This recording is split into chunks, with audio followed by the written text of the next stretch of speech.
উপস্থিত সব ভক্তবৃন্দকে আমার আন্তরিক অভিনন্দন। বহু দিন আবার কিছুদিন আগে সৎসঙ্গ করে গেছি, ভালো লেগেছে। আজকে আবার আপনার সঙ্গে একটু মাইকটার কাছে দূরে আছে কেন, একটু আগে আছে।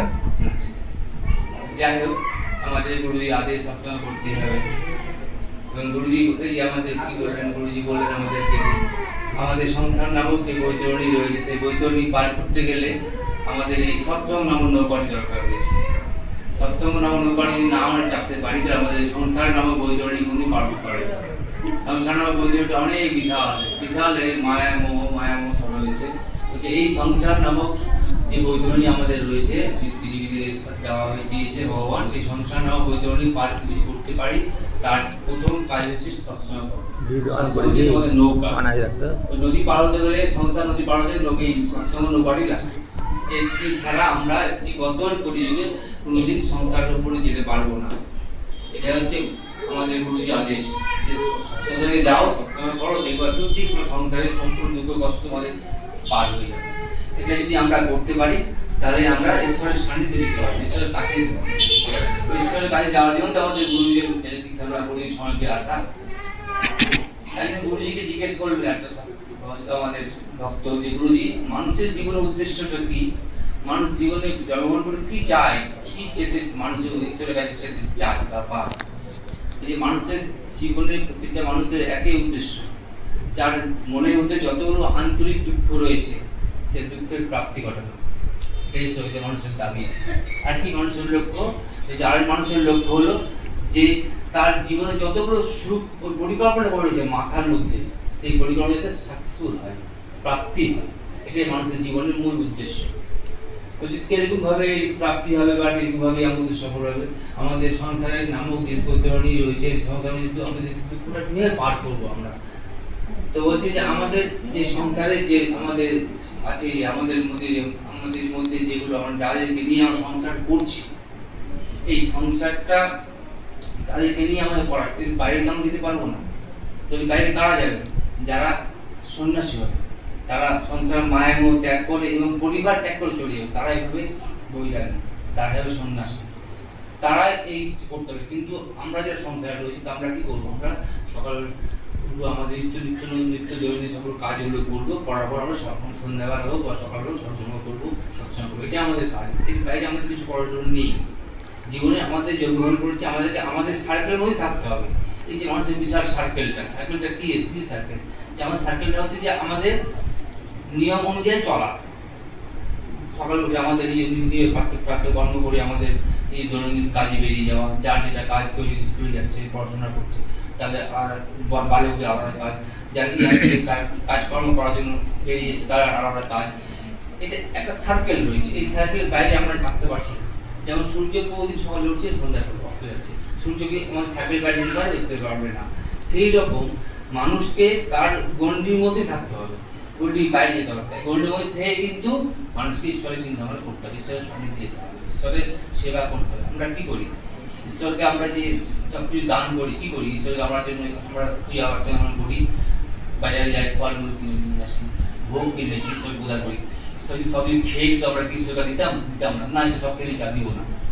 আমরা ঈশ্বর কি দিই? আমরা ঈশ্বর আমাদের মনের ভিতরে যে আবেগটা, যে ভাবাবেগটা রয়েছে, আবেগটা মনের ভিতরে যে অন্তরে যে আমাদের ঈশ্বরের স্নেহ মায়ের মধ্যে যে রয়েছে, সেই স্নেহটা ঈশ্বর নেয়, দেখে যে আমার ভিতরে কতটা তার প্রতি ত্যাগ আছে, সেটা ঈশ্বর চিন্তা করে, সেটা ঈশ্বর তার সেই অনুযায়ী ঈশ্বর আমাদেরকে ভালোবাসা দেয়, আমাদেরকে সুখ দেয়, আমাদের শান্তি সেই হিসাবে দেয়।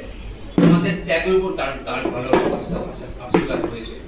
কি আমাদের মনের ভিতরে যে ভাবাবেগটা, সেই ভাবাবেগটার উপরে তার আশীর্বাদ, এইটা আমাদেরকে লক্ষ্য রাখতে হবে। যে ঈশ্বরকে আমি এক মন দুধের পায়ে দিয়ে দিলাম, 10 কেজি চালে আগাও করে দিলাম, অনেকগুলো কড়া কিনলাম, এগুলো কিন্তু ঈশ্বর দেখে না। দেখে আপনার মনের আবেগ ও ভাবাবেগটা এবং আপনি ঈশ্বরের কিন্তু সর্বটা, এটা ঈশ্বর দেখবে। এইটা হচ্ছে ঈশ্বরের প্রাপ্তি। আর আমি চাই মানুষের কাছে বলতে আমি তোমাদেরকে পাঠিয়েছি, তুমি সংসার করো, কিন্তু সংসার মধ্যে আমাকেও ভজনা করো, আমাকে বাদে তোমরা যেতে পারবে না। তো বলছে আমাদের জীবন উদ্দেশ্য বলতে চাইছে, আমাদের জীবন উদ্দেশ্যটা কি হলো, যে আমাদের অন্তরের দুঃখ, যেমন দুঃখ অনেক মানুষ, প্রতিটা মানুষের কিন্তু দুঃখ হয়, দুঃখ হয় কিন্তু মানুষ নেই পৃথিবীতে, কেউ শান্তিতে নেই, প্রতিদিন একটা প্রবলেম রয়েছে। আমি সেটাকে দুঃখ হিসেবে বলছি, সেটা প্রবলেম রয়েছে। প্রবলেম ছাড়া মানুষ নেই, প্রবলেমে মানুষ জর্জরিত রয়েছে। কলিযুগে আরও মানুষ প্রবলেমে রয়েছে। কলিযুগে মানুষের যদি উপকার বেশি হোক, মানুষের দ্বারা ভুল হোক আর এক কর্ম হোক, কিন্তু উপকার হয়ে যায়, তার কর্ম কিন্তু আমাদের ভুল করতেই হবে। বলছি যত কর্ম করবা তার ফল কিন্তু আমাদের এখানেই ভোগ করে যেতে হবে, কোথায় নিয়ে যাবো না। যা কিছু সব এখানেই আছে। ভালো কর্ম করবো তার ভালো ফল পাবো, খারাপ কর্ম করবো তার ফল খারাপ পাবো। এই যে কর্মফল আমরা জানার পরে জানেন যে আমাদের কর্মফল দাতা শরীর বলি উনি কর্মফল দাতা, উনি সবার ঊর্ধ্বে রয়েছে। উনি আমরা জানি ব্রহ্মা বিষ্ণু মহেশ্বর রয়েছে, কিন্তু না, কর্মফল দাতা একটা আলাদা হয়েছে, যে চ্যাপ্টার রয়েছে কর্মফল দাতা। উনি মানুষের কর্ম অনুযায়ী ফল দেবেন, এবং উনি তার ফলের জন্য শিবকেও তিনি অভিশাপ করেছেন, নারায়ণকেও করেছেন। উনার সর্বক্ষমতা দিয়েছে, কিন্তু সেটাকে আমাদের তিনজনই দেবতা মিলে ওকে পাওয়ার দিয়ে দিয়েছে যে তুমি কর্মফল দাতা, তুমি মানুষকে সংসারের মধ্যে মানুষকে তার কর্ম অনুযায়ী ফল প্রদান করবে। অর্থাৎ আমার কর্ম যদি আমি ভালো করি তাহলে ফল ভালো পাবোই, স্বাভাবিক কথা।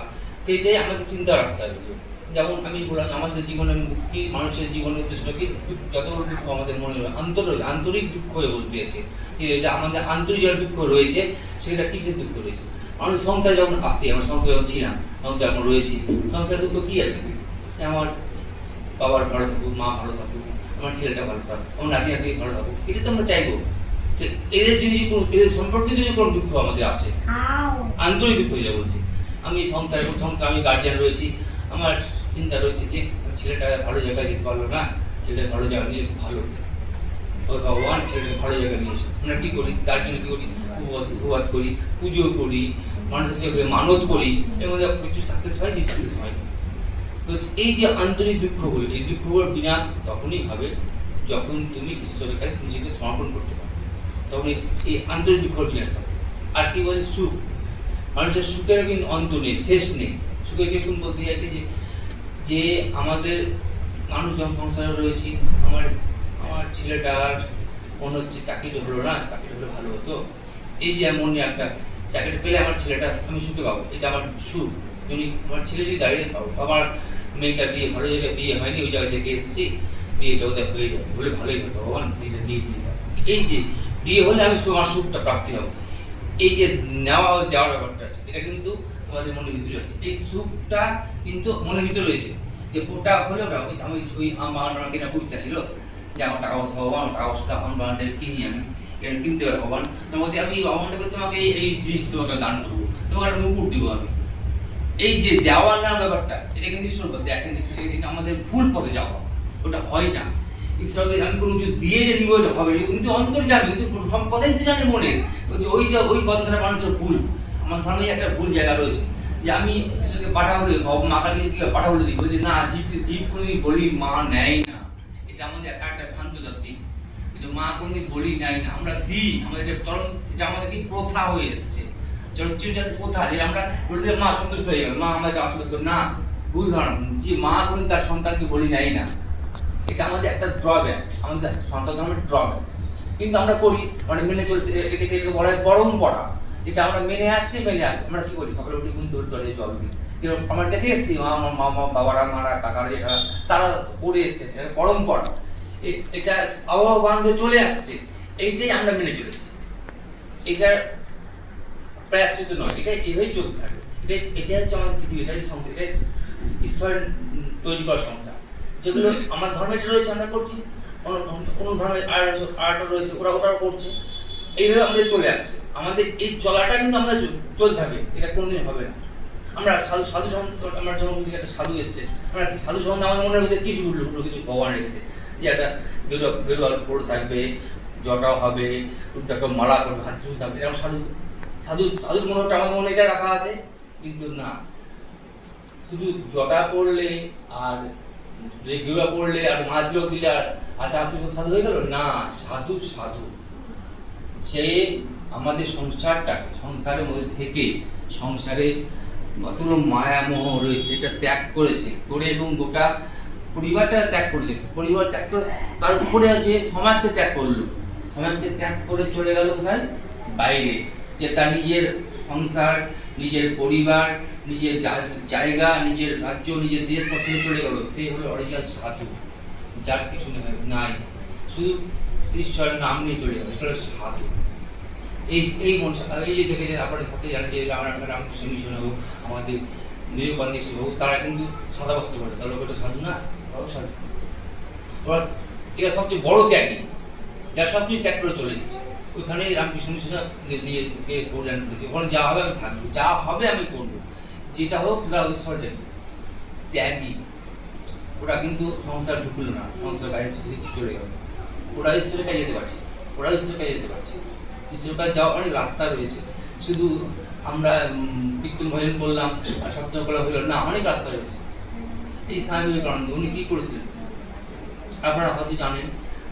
মা শারদামণি একটা দায়িত্ব দিয়েছিলেন, যে দায়িত্বে সেই সময় কিন্তু সে একটা দুর্ভিক্ষ শুরু হয়েছিল, যে আমাদের রাজ্যে প্রচুর সাধু সন্ন্যাসী রয়েছে, তারা কিন্তু প্রত্যেকে অজীর্ণ কাপড় দাপড় করেছে, জায়গা নেয়, থাকছে না, থাকার জায়গা নেই, খাওয়ার জায়গা তাদের একটু ব্যবস্থা করেছে। নরেন তার খাওয়ার ব্যবস্থা করেছে। তো এটা আমার আশীর্বাদ, তুই তাকে খাওয়ার ব্যবস্থা কর এবং তাকে থাকার ব্যবস্থা কর।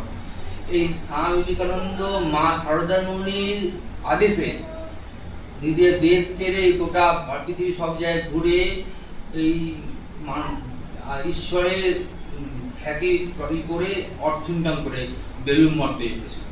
এটা জলজান্ত উদাহরণ। বেলুড় মঠ তার মা শারদামণি আদেশ নরেন তৈরি করেছে, স্বামী বিবেকানন্দ তৈরি করেছে, কেউ না।